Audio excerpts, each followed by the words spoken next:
Sir, first of all, thank you very much for coming on. I really appreciate it. I've enjoyed your YouTube video. I wouldn't say I've enjoyed. I have enjoyed them, but I've been puzzled by them, been puzzled by the subject. And for people who have no idea what's going on, let's sort of unpack this for them. In Canada, Canada is very different than the United States. I love Canada. I'm a giant fan of Canada. If there's one place I would live outside of the U.S., 100% it would be Canada. I love it up there. I think the people are at least 20% more polite than America. But you've got some weird shit going on up there. And your king, what do you call him? Prime Minister? Trudeau? That fella? The Castro lover. The Castro lover. I was just going to say that. This fucking guy...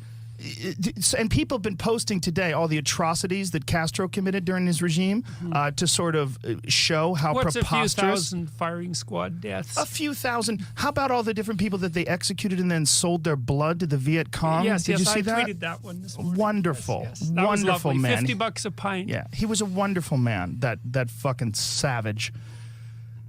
Trudeau, and what he represents is, I think, the good side of it, what he's trying to do, they're trying to make a kinder, more progressive, more inclusive country.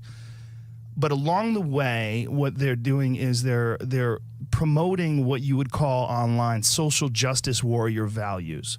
And some of them are a little preposterous. You are one of the very few academics who have fought against some of these ideas that are not just being promoted, but are being enforced.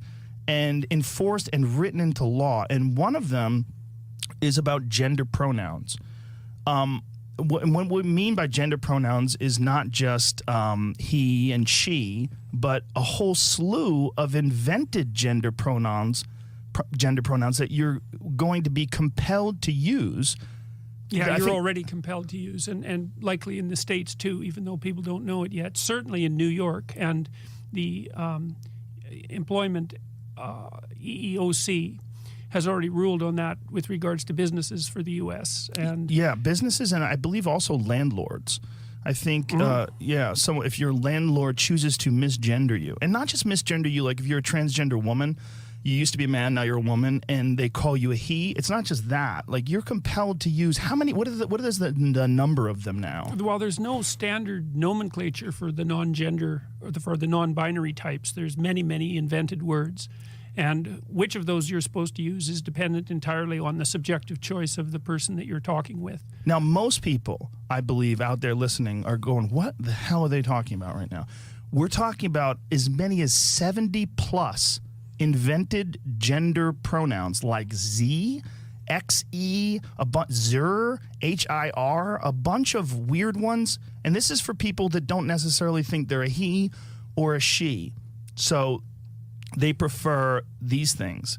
On top of that, you have animal kin, which is other kin, including worm self, which was the one I found most amusing. Worm self, fox I guess kin. that's for the low self-esteem otherkins.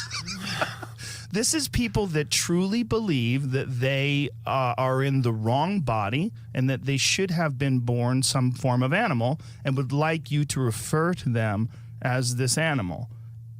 Or elf. Or elf, or fairy. Or fairy. I've seen pixie. Yeah. Pixie-kin. I haven't seen Pixie-kin. That's a good one. But just get on Tumblr. Got to get on Tumblr. Right, yes, absolutely. That's where it all goes down. Professor Peterson, what the hell's going on? What is this? Well, I think it's partly a form of narcissism. Yes. It's partly a consequence of the rise of the new rise again of say Marxist doctrine. I would say it's part of postmodernism. Maybe it's postmodernism more than anything else, because the postmodernists, that's a philosophical community, let's say, believe that the entire point of human categorization is power, and that dialogue between people is only a power dialogue, and that there's no real reality outside of interpretation, and that basically what we do is exchange interpretive viewpoints to ratchet up our dominance and status. And that's that. And there's no biology is an ideology, and the idea of the objective world is an ideology, and science is an ideology, and it's all interpretation all the way down, like turtles all the way down. What do you mean by it's all about power? Like, in what way? Well, you imagine that there are groups of people who are competing in the world for resources, I suppose, and that it's a zero-sum game, and it's every group against every other group. And the reason that we engage in dialogue isn't to establish the truth or move towards some closer approximation of reality, but to structure this social interaction so that our group comes up on top. Right. And that is really what the problem is with all this, is that it's not just a matter of choosing to be defined in one way, but compelling others to define you in that way. Well, one of the most awful elements of it, I think, is the idea that individuals should be defined in terms of their group identity at all.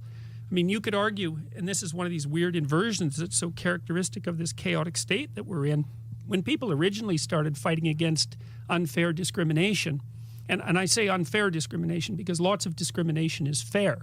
If you discriminate against people on the basis of their competence, that's perfectly reasonable. It's unfair discrimination that constitutes the proper battleground for people who have a more egalitarian viewpoint. But the initial idea was to eliminate the proclivity for people to be categorized according to their group identity, because that was interfering with everyone's ability to view them as competent individuals. But that got flipped probably in the 70s after the Soviet state so self-evidently was revealed as a catastrophe. That got flipped so that the world was turned into one group against another, power struggle from one group against another, and then the social justice warrior types and the lefties, even the Democratic Party, started categorizing everybody according to their ethnic or sexual or racial identity and made that the canonical element of their being.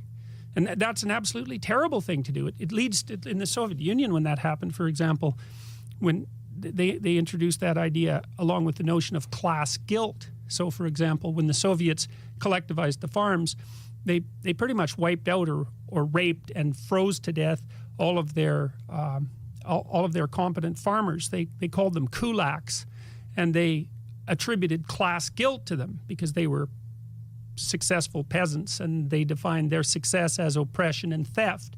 They killed all of them, pretty much, shipped them off to Siberia and froze them to death, and they were the productive agriculturalists in the Soviet Union. And then in the 1930s in the Ukraine, because of that, about 6 million Ukrainians starved to death. But the Soviets were big on collective guilt. And all of these things that you hear about now, like white privilege, for example, they're variants of collective guilt. I pick your bloody identity, whatever it happens to be, and then I make you a guilty member of that category, and then you and the rest of the guilty members of that category are judged as a unit. It's absolutely, it's murderous pushed to its extreme, and we've seen that many, many times. Yeah, you're oppressed, or your opinions rather are suppressed, and you are automatically put into this category of people who should be dismissed because of the fact that you have white privilege. You should step back and let others talk. You should step back. And this is a narrative that gets repeated over and over again in the social justice warrior culture, this idea that you should just step back and let these others talk because they understand more. And the others are always other group members. Yes, right. And somehow their discourse is to be privileged in reverse because hypothetically they're a member of an oppressed class. Right. Of course, and you can multiply the numbers of oppressed classes ad nauseum, which is another part of the problem. Yeah, like the idea is that in giving them privilege because they have been marginalized, you will balance things out. You will somehow or another reverse the scale.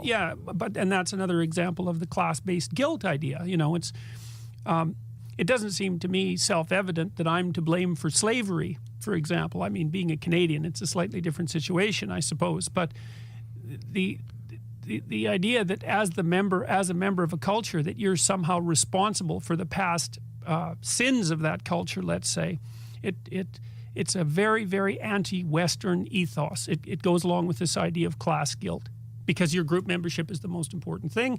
If your group at some point in the past did something reprehensible, which of course every group has done, that's for sure, then you are de facto responsible in the present for that.